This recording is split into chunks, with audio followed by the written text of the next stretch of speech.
This is RTV6 News at 7, working for you.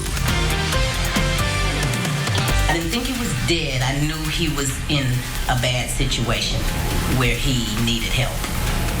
Only on RTV6, new details about the insulin mistake at a Lawrence Township school. Legal notices sent to the Lawrence Township School District and Community Health demand both step up and take responsibility for the medical mix-up. Thanks for joining us at 7. I'm Rafael Sanchez. You just saw the mom there. Her name is Cynthia Smith, and she says her son Elijah was told not to contact his parents after students were informed that they were given insulin instead of a TB test. In a tort claim filed today, Smith points out that her son, who is not diabetic, did not have his blood sugar checked as a precaution and was not offered or provided medical treatment.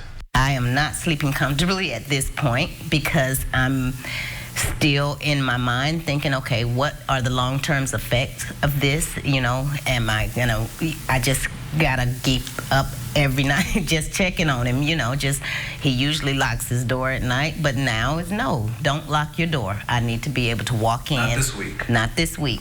Just let me walk in and make sure you're okay at night. This is exactly the type of situation that the school would be particularly good at handling. They knew the risks. They had nurses as their staff. And what they did instead is they tried to cover up what happened, told the kids, don't tell anyone, have a snack, you'll be fine.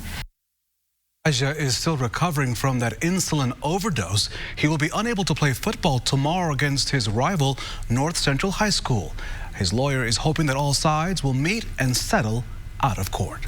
Tonight, RTV6 is all about getting results. An East Side family will finally get a damaged sidewalk fixed after we got involved with this situation.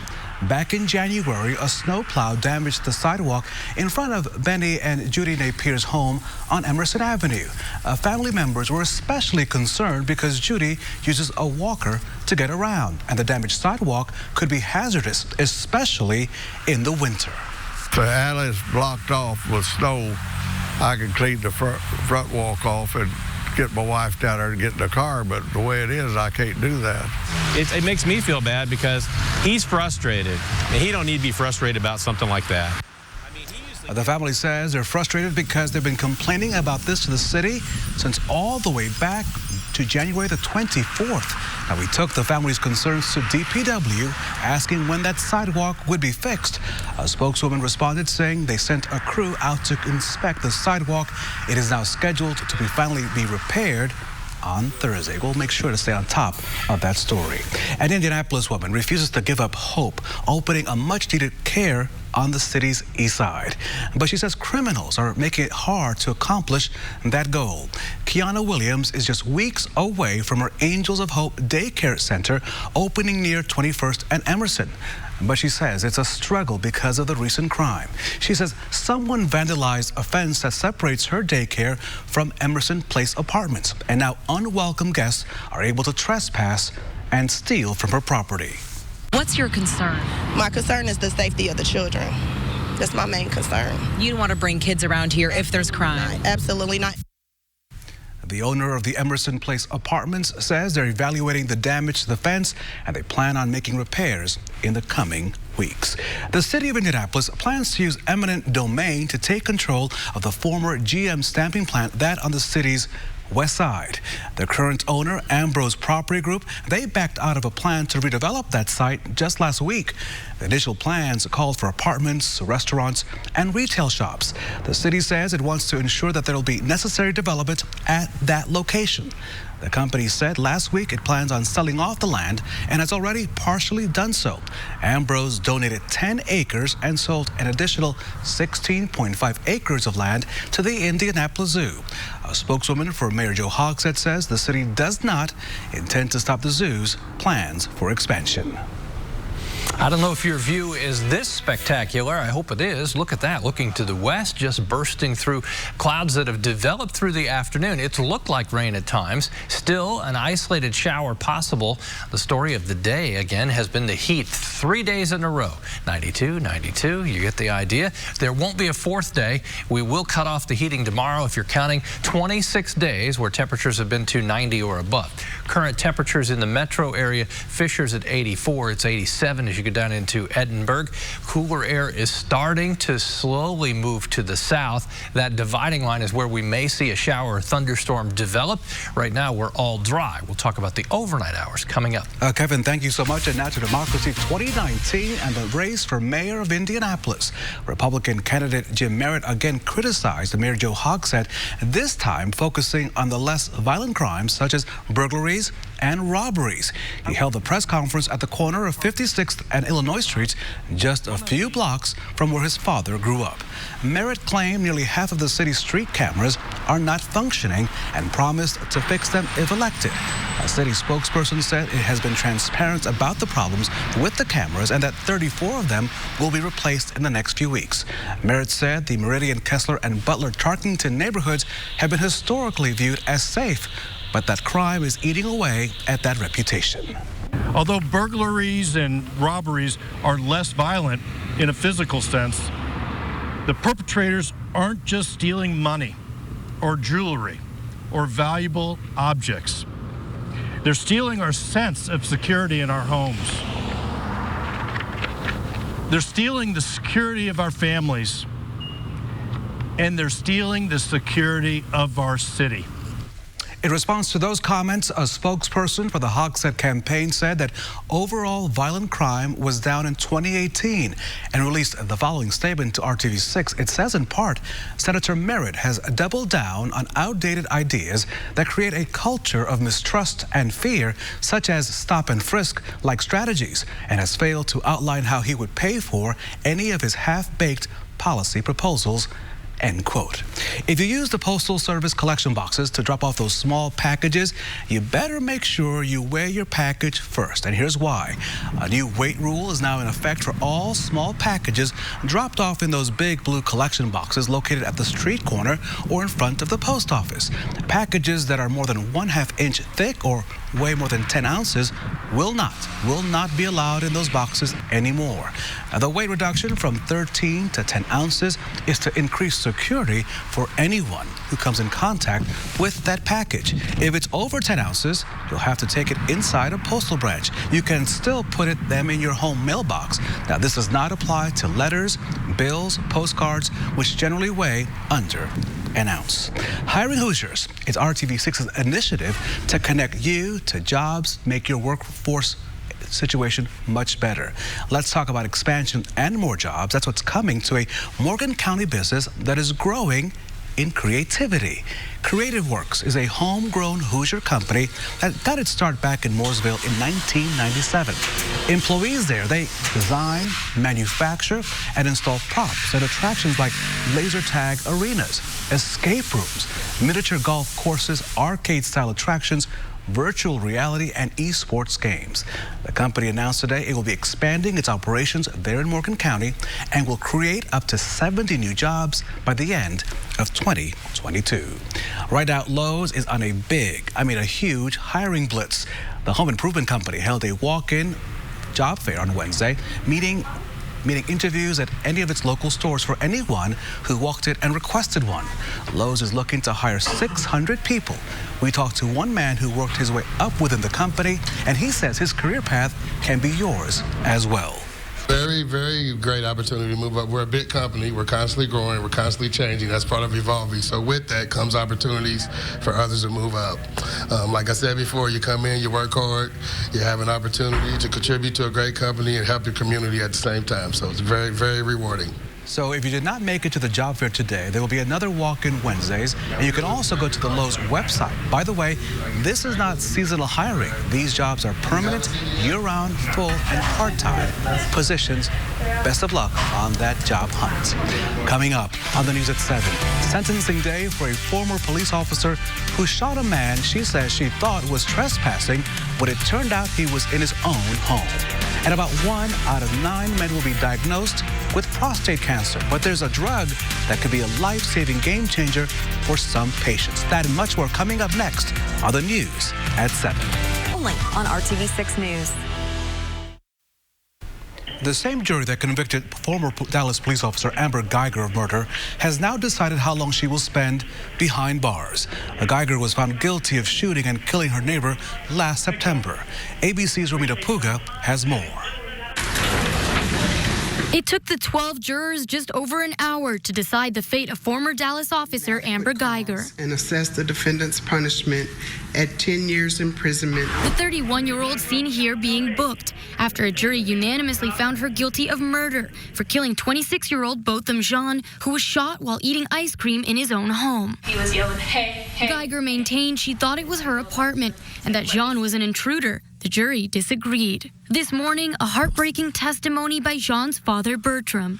I'll never see him again. And I want to see him. I still want to see him. His good friend Alexis wishes she could respond to his last text to her. And I called both of them 7 times.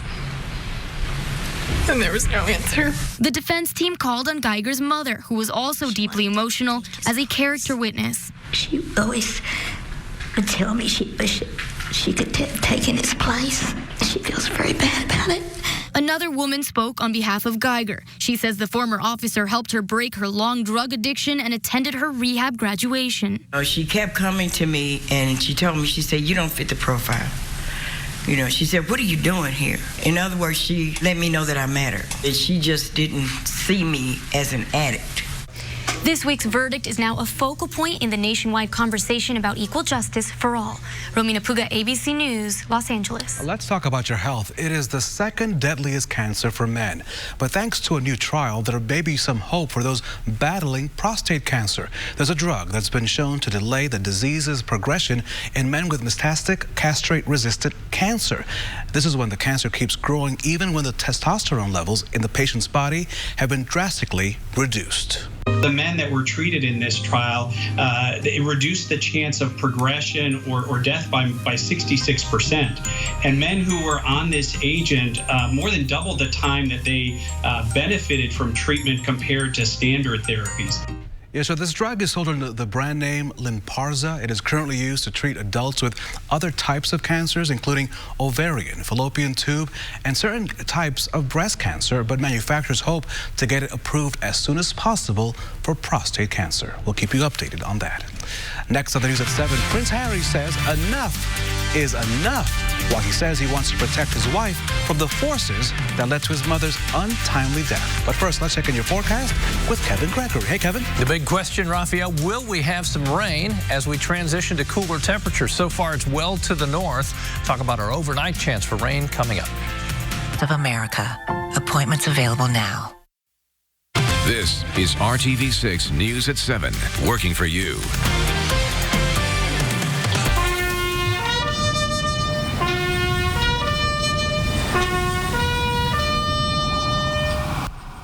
Solemn moments in our city. Today, the Indianapolis Professional Firefighters Union Local 416 hosted the 23rd annual reading of names of fallen firefighters. This special ceremony took place at the Marion County Fallen Firefighters Memorial located on Massachusetts Avenue. Different people read the names of all the firefighters who lost their lives in the line of duty here in Marion County. This job is unique in that from time to time we're required to do things that might result in our not going home the next day. We always think of that as just being part of the job. We accept it. But on occasion, somebody really doesn't go home the next day. And for that person, we have to remember them and respect the sacrifice. The historic bell tower sounded with each name read as a firefighter placed carnations in the vase at the bottom of that monument. Harry and Meghan, the Duke and Duchess of Sussex, are taking legal action against a British tabloid for invasion of privacy, their privacy. This after the tabloid partially published a letter the Duchess sent to her father. ABC's Julia McFarlane reports from London. Harry and Meghan wrapping up the final day of their African tour, just as the dust settles from last night's bombshell that the Duke and Duchess of Sussex were taking a British tabloid to court. Harry issuing a heated statement about how the tabloid press had treated his wife, invoking the memory of his mother Diana, who was killed in a car crash in 1997 in Paris after being chased by paparazzi. Writing, "Their behaviour destroys people and destroys lives. My deepest fear is history repeating itself. I lost my mother and now I watch my wife falling victim to the same powerful forces." Harry and Meghan are suing Associated Newspapers and their publication The Mail on Sunday, accusing them of unlawfully publishing a private letter sent by Meghan to her father. For Harry to launch this statement in the middle of a royal tour is an unprecedented moment for a member of the royal family. The news overshadowing what has been a highly successful African tour, with Duchess Meghan inspiring crowds of women in South Africa whom she identified with as a woman of colour. Well, the Commonwealth is a very diverse place, right, with 53 countries, and so being a part of this family and the platform that comes with that is an incredible responsibility that I take really seriously. Being able to be in Africa and South Africa, it's my first time being in this country, has been really powerful. Well, the Mail on Sunday says it stands by its story and will defend itself vigorously. This is not the first time the royals have taken action against the media. Most recently, in 2012, Will and Kate successfully sued the French magazine Closer for publishing topless photos of Kate while the couple were sunbathing on a private property. Julia McFarlane, ABC News, London. And now it's Evan, time to check your forecast. And Kevin, I have some friends who live in Johnson County really surprised that they still have water in their pool because it's warm. That's about to change, right? Yeah, so you think of Labor Day, right? It's traditionally the closing of the public pools, but a couple nights in the 40s coming up will shut that down, except for the most hardy kids. They always say, come on in, it's not that cold, because once you're numb, you're numb. Right. Okay, this has been a beautiful view for quite a while today. Clouds and the sun breaking through. Hopefully you've got a spectacular view of the sunset this evening. Here's what's happening. 3 days in a row, we've hit 92. As you can see, by Friday, we'll be at 68 for the high. What's missing in between is tomorrow. Tomorrow's a transition day, although cooler, we'll still have above average temperatures in the 80s. Low temperatures, more than comfortable. The coolest morning comes Saturday. That's the coolest morning here over the next 4. It's not the coolest morning within the 7-day planner. A couple more mornings where temperatures will be in the 40s. One wind direction shift here in northwest portions of the state to the northwest. Lafayette with a cooler flow of air, and you'll see that reflected in temperatures as well. Northern Indiana, temperatures are falling into the 70s, while central and southern portions of the state will still be well into the 80s. 86 in Columbus, 87 in Greensburg, and 79 in Peru now, 80 in Lafayette. That transition area is where we may see a shower or thunderstorm. I want to zoom into Grant County, and that's what we have to do, is get very up close to find these. These little showers develop. So far this evening, they've not been able to sustain themselves. They pop up and fade away. During the overnight hours, there'll be a little better chance to hold some thunderstorms with some heavier rain together. 11 o'clock, not much happening. As we get to the overnight hours, notice how the best dynamics, the best chance for showers and thunderstorms really stays closer to the Michigan-Indiana state line. You can't rule out an isolated shower or thunderstorm through central Indiana with the cold front coming through, bringing the big temperature change, but right now it does not look promising for most of us to have rain. 78, that's at noon tomorrow. Afternoon temperature, 82. Transition day. That's cool, but still well above the average of 71. Notice the wind shift tomorrow comes out of the northwest by late in the day, stays at 15 to 25 miles per hour. Temperatures Thursday, cooler, but not as cool as they will be on Friday when we fall into the 60s. Temperatures next week will be in the 60s as well. We'll squeeze in some temperatures in the 70s Saturday and Sunday. Slight chance of thunderstorms Saturday night. Then consistently cooler Monday, Tuesday, and Wednesday. Kevin G, thank you so much. Still ahead, a criminal caught in the act. Even his intended victim had to laugh when she saw this surprised expression. We'll show it to you next on the news at 7. Rallies and checkers. Fast foodies know the deal. Let's head out west. A car prowler in Oregon got a sudden photo op. As you can see, he was totally caught off guard. The owner of the car had installed a motion-activated dash cam. She says a neighbor alerted her that something was wrong after noticing her car door was left wide open. Nothing was missing, but you could see someone had gone through my car. First thing I did was I looked at my notifications and I went, I had a picture of the guy that broke into my car. Yep, caught in the act there. Apparently a group of prowlers have been picking through the parking lot of our apartment complex. Yep, there he is. What a face, checking for unlocked doors. The dash cam owner called police and handed that video over to them. Police are now trying to track down the prowler, but they're also using this as a teachable moment. That teachable moment, always lock your doors when you're parked outside. I've had that startled look on my face before when I say it's going to be dry evening and I walk outside and it's raining and you're like, all right, say hello to Tyson. Thanks, Steve Smith, for sending in Tyson's picture. I love those ears. They're swaying in the wind. It will be a northwest wind bringing cooler temperatures for tomorrow. Thank you so much. Amanda and Mark tonight on the news at 11. Have a good evening. Enjoy that sunset.